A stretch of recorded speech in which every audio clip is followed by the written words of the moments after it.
श्री शिवाय नमस्तुभ्यम। हर हर महादेव।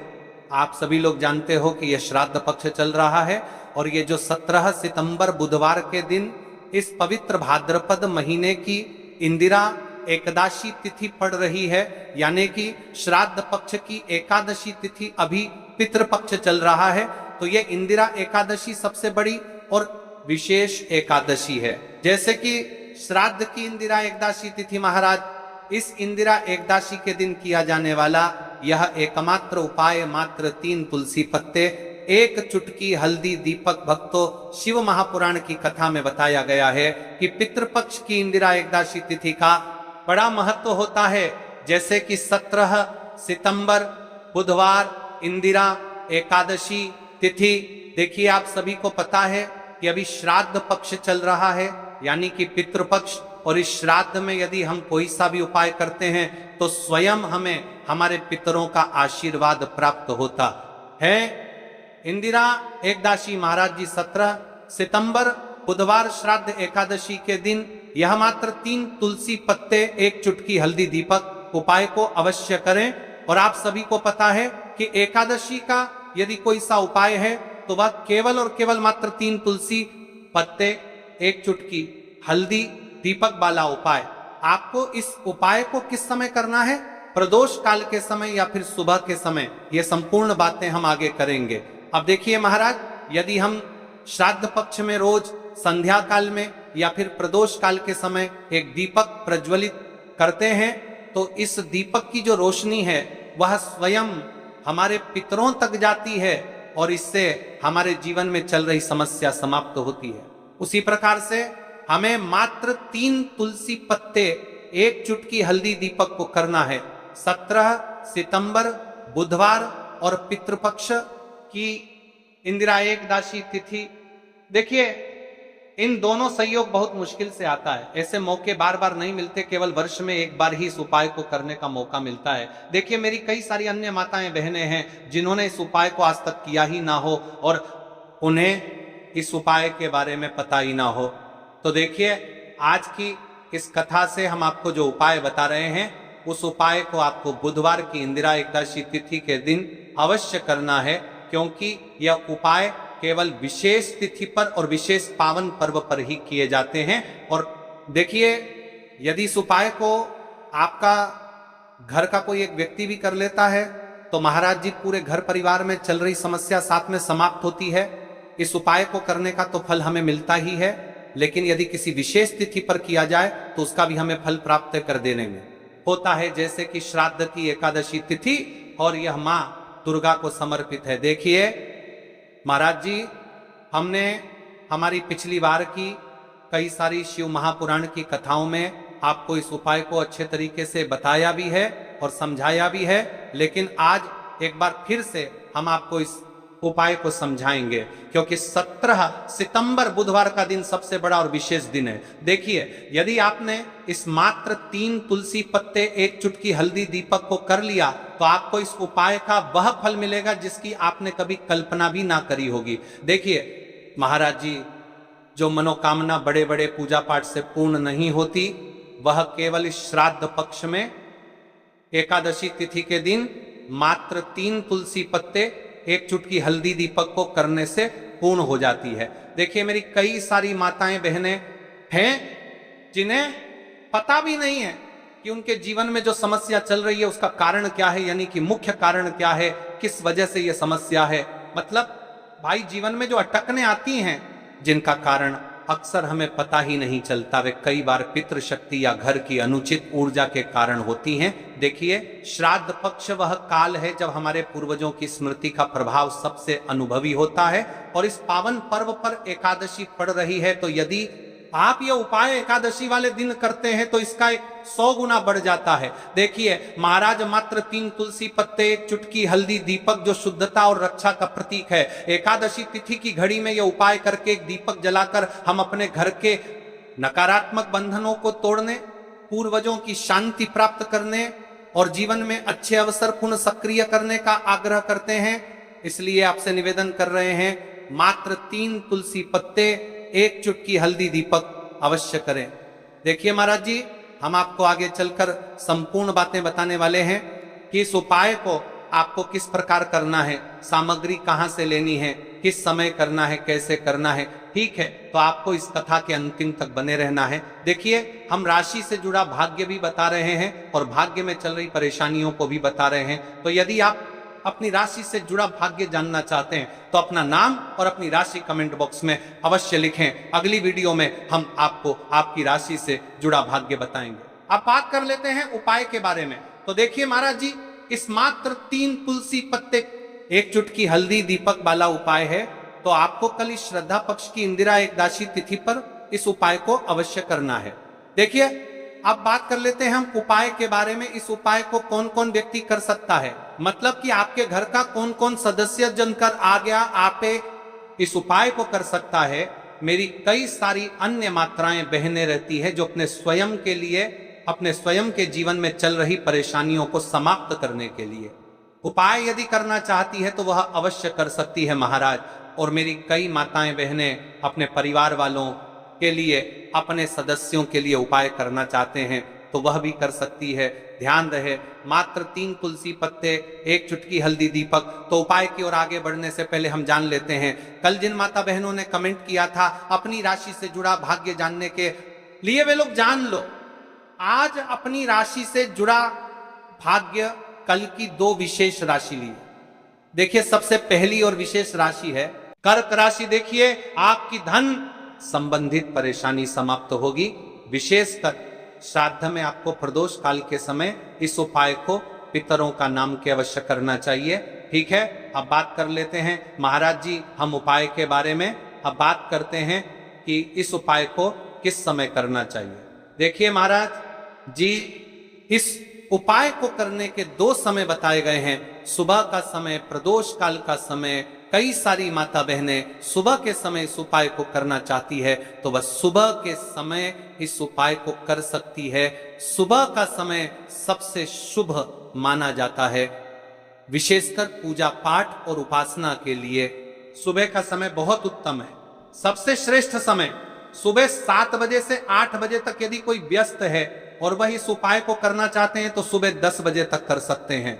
और यदि कोई माता बहन चाहे कि वह 12 बजे से पहले कर लें तो भी मान्य है।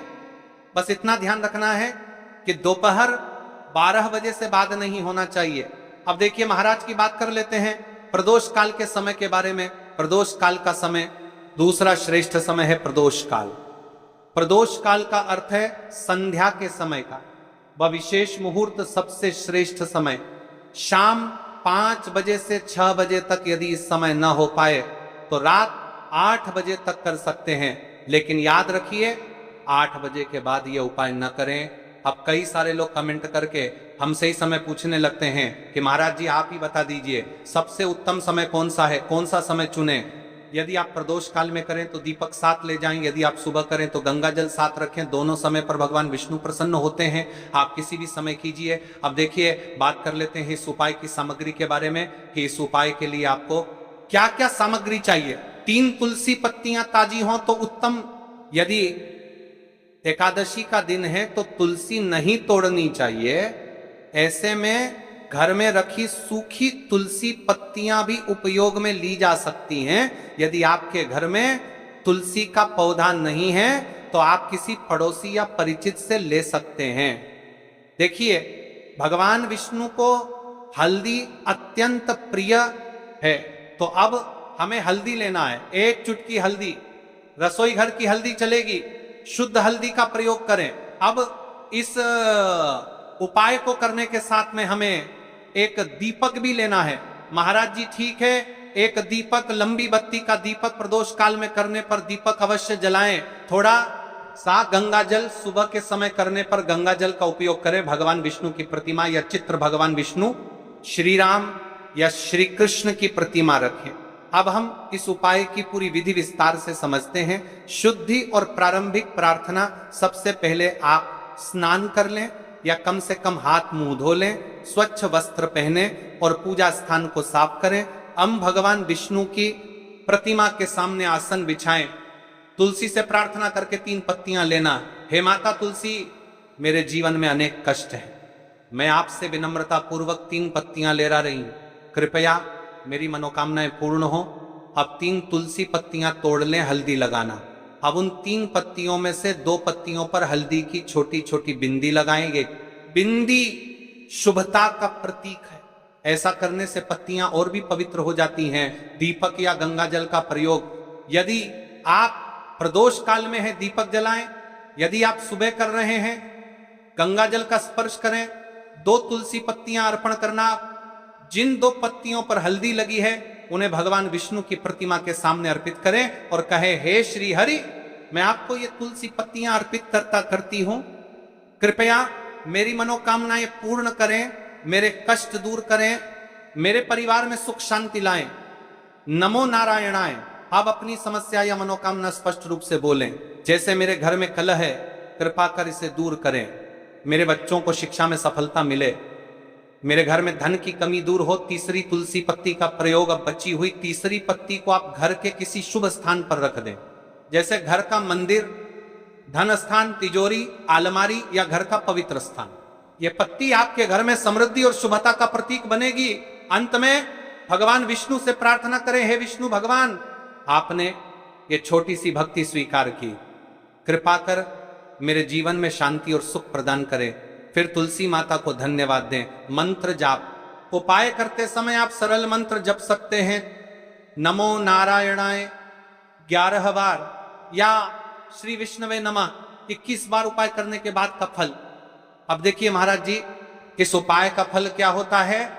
घर में शांति बनी रहती है, धन की वृद्धि और आर्थिक स्थिरता आती है, मनोकामनाएं धीरे धीरे पूर्ण होती हैं, परिवार में प्रेम और सौहार्द बढ़ता है, रोग और बाधाएं दूर होती हैं। तो भाइयों और माताओं, यह था 3 तुलसी पत्तियों और हल्दी का उपाय। यह उपाय छोटा है, सरल है, लेकिन इसमें अपार शक्ति छुपी हुई है। श्रद्धा और विश्वास से इसे करें, भगवान विष्णु और तुलसी माता अवश्य प्रसन्न होंगे। चलिए अब तो आप बात कर लेते हैं दूसरे उपाय के बारे में, जो है तुलसी की लकड़ी का दीपक का उपाय और मात्र 11 अक्षत यानी कि 11 चावल के दाने का उपाय। इस उपाय को आप एकादशी वाले दिन अवश्य करें।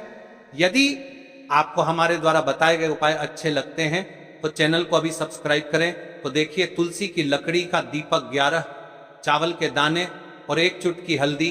तो सबसे पहले आपको हम दीपक के बारे में बताते हैं। तुलसी की लकड़ी का दीपक, तुलसी माता का वर्णन शास्त्रों में अत्यंत पवित्र माना गया है। तुलसी के बिना कोई भी पूजन अधूरा है। तो देखिए महाराज जी, आपको इस तुलसी की लकड़ी के दीपक के बारे में हम आपको सबसे पहले बताते हैं। हालांकि आपके तीनों उपाय को साथ में ही करना है, लेकिन सबसे पहले और प्रथम तुलसी की लकड़ी का दीपक। तो देखिए, तुलसी की लकड़ी प्राप्त करना, यदि घर में तुलसी का पौधा है तो उसकी जड़ के पास की नरम लकड़ी लेनी है। यदि घर में तुलसी का पौधा नहीं है तो बाजार से भी तुलसी की लकड़ी खरीदी जा सकती है। कई सारे घरों में तुलसी का वृक्ष नहीं होता है, तो आप ये भी कर सकते हैं, ध्यान रहे। यदि आप किसी और के घर से ले रहे हैं, उसे दक्षिणा अवश्य दें। बिना दक्षिणा के तुलसी लेना अशुभ माना जाता है। लकड़ी को तैयार करना, तुलसी की लकड़ी को छोटे टुकड़े में काटकर उसकी बत्ती बनानी है। उस बत्ती पर कपास रुई लपेटना है ताकि वह दीपक में ठीक से जल सके। अब यहाँ पर महाराज जी, कई सारे लोग प्रश्न करते हैं कि दीपक हमें आटे का लेना है या फिर हमें दीपक मिट्टी का लेना है। तो देखिए, आपको मिट्टी का दीपक का प्रयोग करना है, क्योंकि हम तुलसी के लकड़ी के दीपक वाला उपाय कर रहे हैं। ठीक है, दीपक केवल मिट्टी का होना चाहिए, पीतल, कांसे या किसी धातु का दीपक इस उपाय में उपयोग नहीं करना। मिट्टी का दीपक धरती तत्व का प्रतिनिधित्व करता है और यह शिव पूजन में सबसे उत्तम माना जाता है।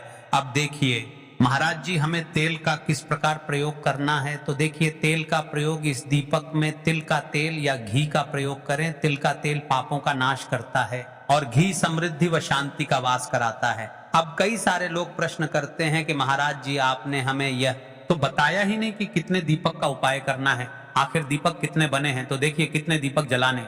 यदि समस्या बहुत बड़ी है, जीवन में गहरा संकट है, तो 5 दीपक जलाने चाहिए। यदि सामान्य कामना है तो 1 दीपक भी पर्याप्त है। हर दीपक जलाते समय यह भावना रखें कि हे भोलेनाथ, यह दीपक मेरी अंधकारमय जीवन राह को प्रकाशमय करे।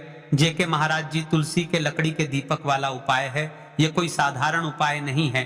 तो आपको क्या क्या सावधानी बरतनी है। दीपक को शिवलिंग पर प्रत्यक्ष रूप से न रखें, इसे मंदिर की चौखट पर या बनाए गए स्वस्तिक पर रखें। दीपक जलाते समय मन में शुद्ध भाव होना चाहिए। दीपक बुझने के बाद उसकी राख को पवित्र स्थान पर ही विसर्जित करें। महाराज जी, जैसे ही तुलसी की लकड़ी का दीपक जलता है वैसे ही साधक को एक अलग ही शांति का अनुभव होता है, मन का तनाव समाप्त होता है। आंखें बंद करके जब दीपक की लौ के सामने बैठते हैं तो लगता है कि यह लौ सीधे आत्मा से संवाद कर रही है। यह लौ मानो भगवान शिव के आशीर्वाद का प्रतीक बन जाती है। अब देखिए महाराज जी, हम बात कर लेते हैं 11 चावल के दाने वाले उपाय के बारे में, ठीक है।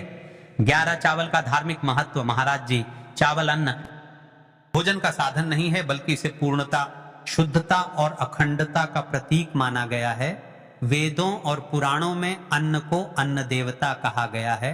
अन्नम ब्रह्मेति व्यजानात, यह उपनिषद का कथन है, अर्थात अन्न स्वयं ब्रह्म है। इसलिए जब भक्त शिव जी को चावल अर्पित करता है तो वह केवल एक दाना नहीं चढ़ाता, बल्कि अपनी आत्मा और जीवन का समर्पण करता है। अब सबसे महत्वपूर्ण प्रश्न उठता है कि 11 शास्त्रों में कहा गया है कि मनुष्य के शरीर में 11 इंद्रियां होती हैं। जब भक्त 11 चावल के दाने शिव जी को अर्पित करता है, वह अपनी 11 इंद्रियों को भगवान को समर्पित करता है। यह समर्पण साधक के भीतर शुद्धि और संयम लाता है। अब देखिए महाराज जी, चावला के दाने कहाँ से लेने हैं, कैसे लेने हैं, इस बात पर चर्चा कर लेते हैं, क्योंकि कई सारे लोगों को मन में यह भी प्रश्न रहता है, घर में रखे चावल का प्रयोग किया जा सकता है। चाहो तो दुकान से भी ले सकते हो, ध्यान रहे चावल अखंड और शुद्ध होने चाहिए। टूटे हुए दाने अशुभ माने जाते हैं। 11 दानों को अलग करके एक छोटे डिब्बे या पुड़िया में सुरक्षित रखना है। चावल अर्पण की विधि अब सुनिए महाराज।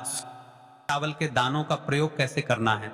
अब देखिए महाराज जी, जैसे ही आपके चावल के दाने आप एक पुड़िया में रख लेते हैं, अब आपको शिव मंदिर में जाकर के इस उपाय को करना है। तो देखिए, आप एकदम स्वच्छ जल से नाहट होकर के शिव मंदिर पहुंचे और आपको इस उपाय को करना है। तो देखिए, कई सारी मेरी अन्य माताएं बहनें रहती हैं जो शिव मंदिर में जाती से ही दूसरी अन्य माता बहनों से सामग्री मांगने लगते हैं, जैसे कि ओ जीजी अपने बेलपत्र लाए हो क्या, एक देना, आज मैं लाना भूल गई, जीजी थोड़े से फूल दे दो। तो आपको शिव मंदिर में जाकर के यह नहीं करना है। आप सिर्फ अपनी सामग्री से उपाय कीजिए और घर आ जाइए, ठीक है। जब मंदिर जाएं, सबसे पहले शिवलिंग पर गंगा जल या शुद्ध जल चढ़ाएं। AUM नमः शिवाय का जप करते हुए शिवलिंग का ध्यान करें। अब सबसे पहले एक चावल का दाना गणेश जी के स्थान पर अर्पित करें, क्योंकि गणेश जी बिना हर कार्य अधूरा है। इसके बाद शेष 10 दानों को एक एक करके शिवलिंग पर अर्पित करें। हर दाना चढ़ाते समय मन में एक एक प्रार्थना करें, जैसे पहला दाना है शिव, मेरे जीवन से रोग दूर करो। दूसरा दाना है महादेव, मेरे घर में सुख समृद्धि लाओ। तीसरा दाना है भोलेनाथ, मेरे संतानों को रक्षा दो। चौथा दाना, मेरे व्यवसाय नौकरी में सफलता दो। पांचवा दाना, मेरे परिवार में एकता बनी रहे। इसी तरह हर दाने पर अपनी मनोकामना रखनी है, भावनाओं की शक्ति। महाराज जी, यह ध्यान रखना बहुत जरूरी है कि चावल अर्पण करते समय मन शुद्ध होना चाहिए। अगर चावल चढ़ाते समय मन में संदेह होगा तो उपाय फल नहीं देगा। लेकिन यदि दानों को अर्पित करते समय हृदय से प्रार्थना